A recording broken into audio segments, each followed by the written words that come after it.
Hey everybody, welcome back. Let me adjust this camera just a little bit. Hey everybody, welcome back. Ruben, TexasAllWaterFishing. I'm excuse the noise of my fish tank making an annoying sound, and my chair kind of squeaks a little bit.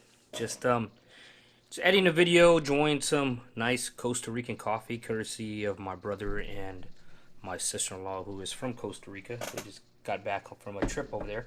Looking through some of the footage and editing a video, my last two trips, which is probably maybe around 12, 13 hours of actual fishing time, only panned out 3 slots, a couple sheephead and a speck.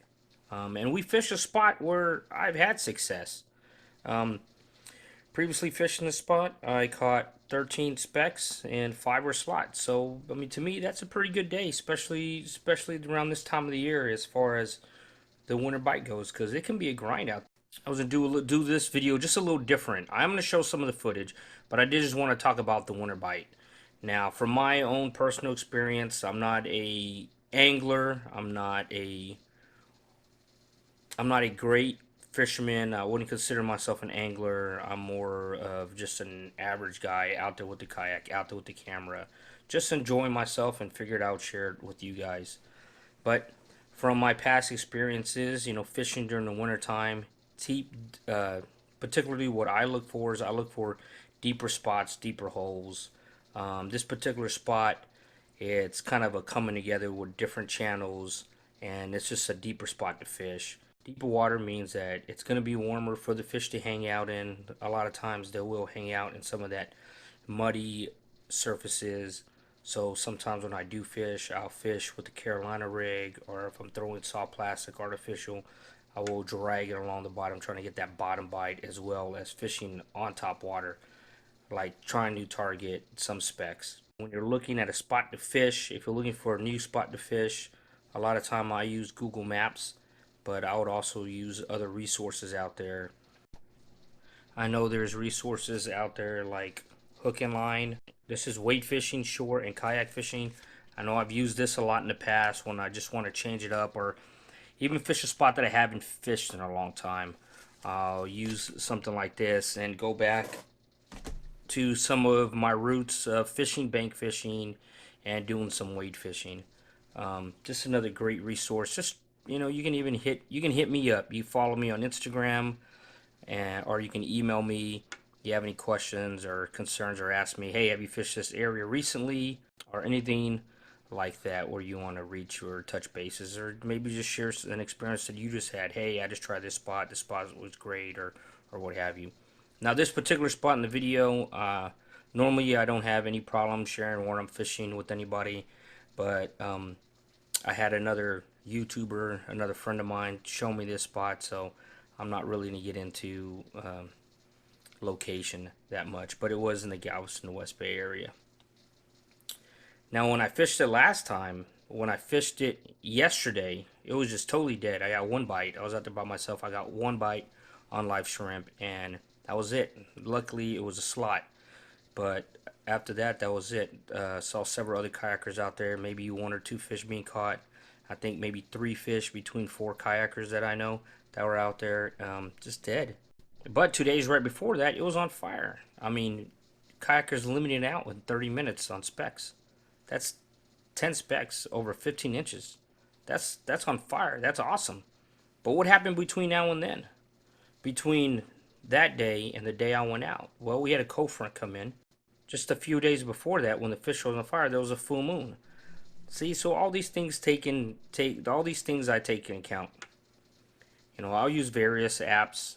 I'll leave some links in the bottom, some of the apps, and I'll leave some links, some of the sites that I use, as far as where the tide level, bite forecast, the barometric pressure rising and falling, your low pressure coming in. Typically during high pressure, the fish kind of have lockjaw. They're kind of, they're not a lot of movement. They really don't want to bite a lot. So I have more luck. This is all personal experience. I've had more luck fishing when you have a front or a low system coming in. Don't want to take up too much of anybody's time, but these are all things that I look at and I think of when I am planning my trip, when I am mapping out my week, when I am looking to see where I fish and where I don't fish. You know, this time of the year, a lot of the water is drained out of the marsh, so I don't have those areas to go in. So it really just limits where you can or where you can't fish for myself. And plus, of course, I'm fishing out of a kayak, so it really limits the distance of where I'm launching and where I'm trying and where I'm going. So finding those deep holes is always important. It's always a must during this time of year. So find your deep holes, get out there, and just don't be discouraged. Just fish, fish, fish, fish, fish. Typically, when you do find the fish, they're stacked up. But just don't be discouraged. And anyway, thanks for hearing my ramble talking about the winter bite. But watch this video. It's only a short video. I only put a few clips in there of us fishing. But I thank each and every one of you. Thank you for my subscribers. If you haven't subscribed yet, hit that subscribe button, hit the notification button. I am going to do an open invitation to fish pretty soon. I'm trying to hold off and wait till the springtime when there's a little more bite. But I don't know. We'll just wait. We'll see. We'll see. See how it goes. If that's something that you're interested in, leave a comment below. Don't forget you can follow us on Instagram. You can message us on Instagram. Had the opportunity of meeting another YouTuber out there, Cisco from Cisco World. Saw Eric out there from Lone Star Yakking. So, you know, so any other YouTubers you see me out there in the water, any other subscribers see me out there in the water, don't hesitate to say hi. I'm very approachable, even if I might be looking like this.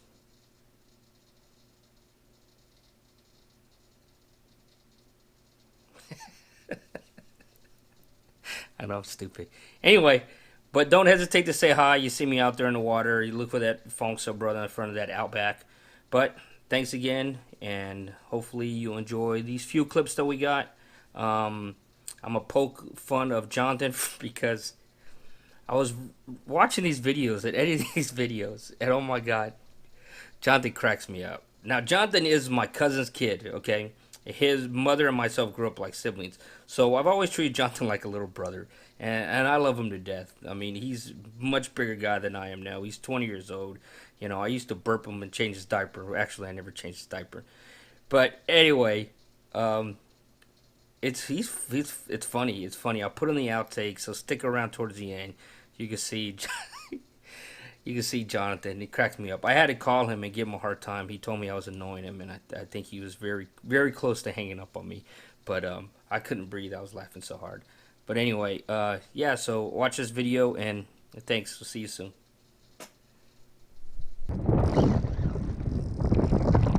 He's a fighter, whatever it is.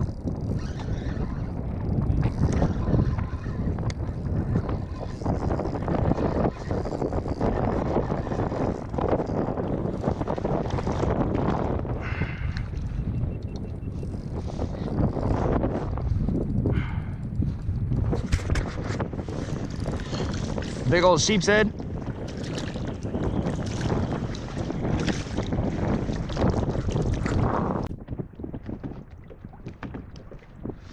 This guy's super pissed. He's trying to poop.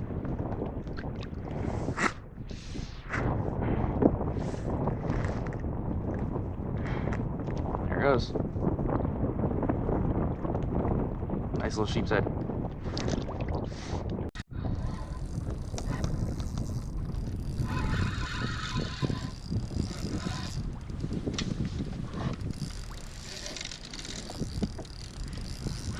This dude's pissed.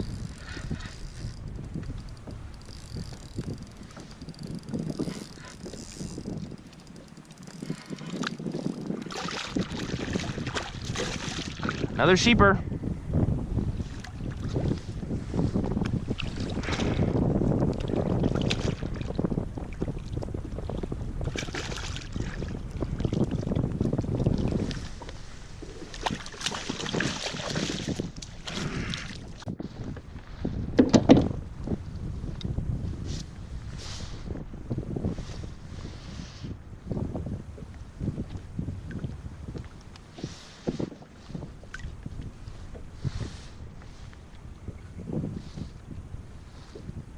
About 18.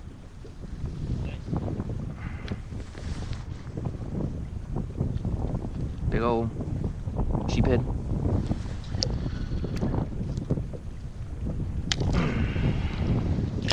There you go. Deuces. There's like a nice speck, maybe a fret red, or maybe a baby speck. Little undersize. Little measure for fun. Healthy looking guy though. No? 16.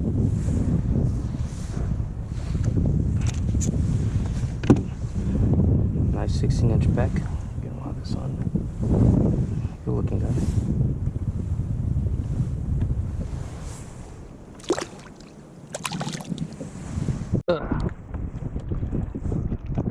Little baby guy. Oh, that was a perfect release. There we go. We got you. The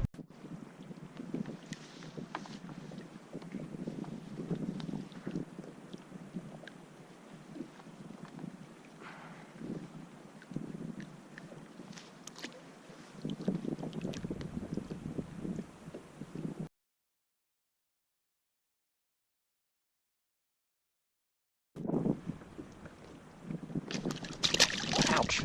Jerk. I was trying to show you off.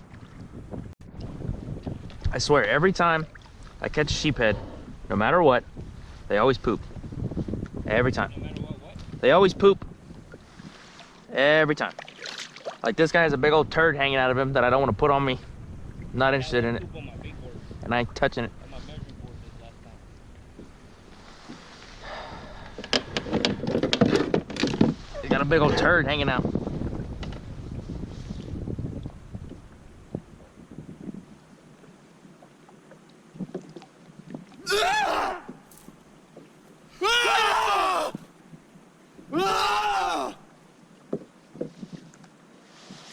Freaking gross.